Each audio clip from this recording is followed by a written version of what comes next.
Vous êtes dans Gatingo, mesdames et messieurs, bonjour et bienvenue. Les autorités burkinabées réclament le départ de l'ambassadeur de la France au Burkina Faso, Luc Alad. Selon les informations, un courrier a été envoyé par la ministre des Affaires étrangères, de la coopération régionale et des Burkinabés de l'extérieur, Olivia Rouamba, à la présidence française pour demander le changement d'ambassadeur à Ouagadougou, estimant que l'actuel diplomate n'est plus un interlocuteur fiable.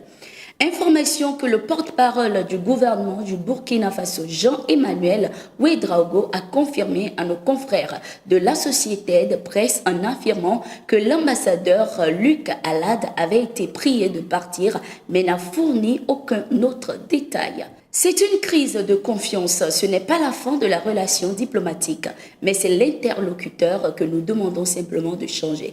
Il ne s'agit pas d'une rupture avec la France, mais nous ne voulons plus collaborer avec cet ambassadeur, a confié à l'agence d'information du Burkina Faso une source proche du dossier. Début juillet 2022, Luc Alad avait indiqué dans une correspondance aux députés français que la crise sécuritaire au Burkina Faso est en réalité une guerre civile et qu'une partie de la population se rebelle contre l'État et cherche à le renverser. Quelques jours après, lors de la commémoration de la fête nationale française à Ouagadougou, le diplomate s'en est encore pris à certains internautes qu'il a qualifiés d'idiots utiles, qui accuse sans preuve son pays engagé dans la lutte contre le terrorisme au Sahel. Suite à ces propos tenus, certains citoyens avaient demandé son expulsion. Luc Alad est l'ambassadeur de la France au Burkina Faso depuis le 8 juillet 2019. Sa demande d'expulsion intervient moins de 2 semaines après que la coordinatrice résidente et humanitaire des Nations Unies au Burkina Faso, Barbara Manzi, a également été déclarée persona non grata. Olivia Rouamba est ministre des Affaires étrangères de la coopération régionale du Burkina Faso depuis le 5 mars 2022. Elle a débuté sa carrière dans l'administration publique en septembre 2000 en tant que fonctionnaire à la direction de l'hôtellerie et du tourisme au ministère du Tourisme, de la Culture et de l'Hôtellerie. En 2003, elle intègre le ministère des Affaires étrangères et de la coopération régionale où elle travaille jusqu'en 2004 à la section ressources humaines.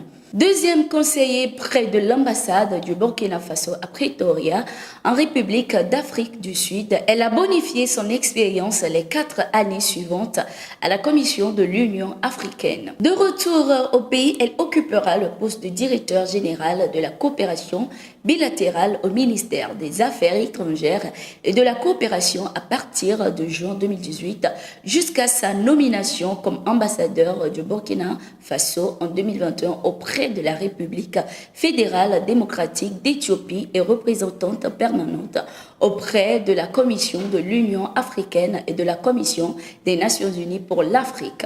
La ministre est titulaire d'un 2A en relations internationales et d'une maîtrise en logement et établissement humain dans les cas d'urgence obtenus respectivement en 2007 à l'Académie diplomatique de Vienne et en 2017 à l'Université d'Oxford Brookes.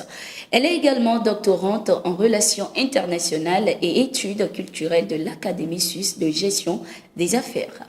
Les agents de Move Africa au Burkina Faso sont en grève depuis le 9 décembre 2022.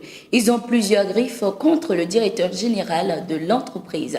La première préoccupation est liée au non-respect du cahier des charges. Si au moment de la privatisation, l'entreprise était le leader des télécommunications au Burkina Faso, tant en termes de parc d'abonnés que de qualité de service, l'insuffisance d'investissement au fil des ans l'a conduite à perdre sa place de leader dans plusieurs segments du marché selon les travailleurs.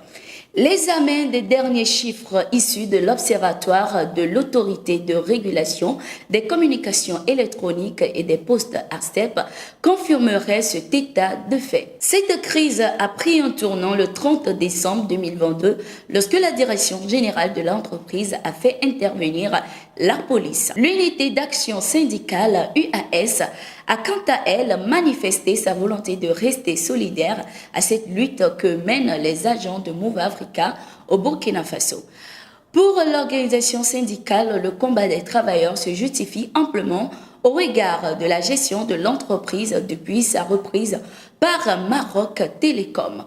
Une gestion marquée, selon les employés, par la discrimination envers les travailleurs burkinabés, le non-respect des cahiers de charges, entre autres. Le gouvernement burkinabé réagit suite à l'annonce de découverte de 28 corps à Nouna, dans le nord-ouest du pays, le 2 janvier 2023. Selon une organisation de défense des droits humains, ce massacre a été perpétré par des volontaires pour la défense de la patrie, VDP. Le gouvernement a été informé d'un drame survenu à Nouna, chef-lieu de la province de la Kossi, dans la nuit du 30 au 31 décembre 2022, ayant fait de nombreuses victimes.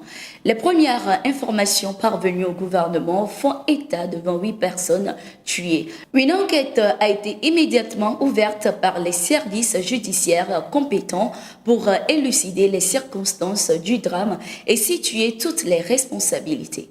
En attendant l'aboutissement de l'enquête, le gouvernement appelle l'ensemble de la population au calme et rassure que toutes les dispositions sont prises pour faire toute la lumière sur ces violences inacceptables.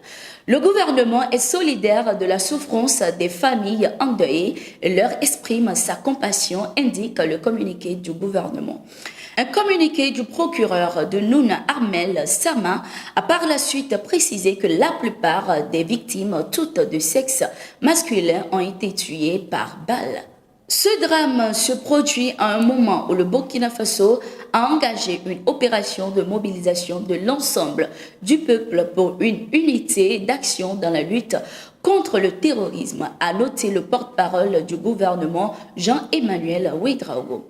Le Burkina Faso est confronté depuis 2015 aux attaques de groupes djihadistes liés à Al-Qaïda et à l'organisation État islamique. Merci d'être resté avec nous, c'est la fin de ce numéro de Gatingo. Abonnez-vous à nos pages pour ne rien manquer de l'actualité sur le continent. Nos programmes sont aussi en continu sur notre site d'information www.toafrica.com.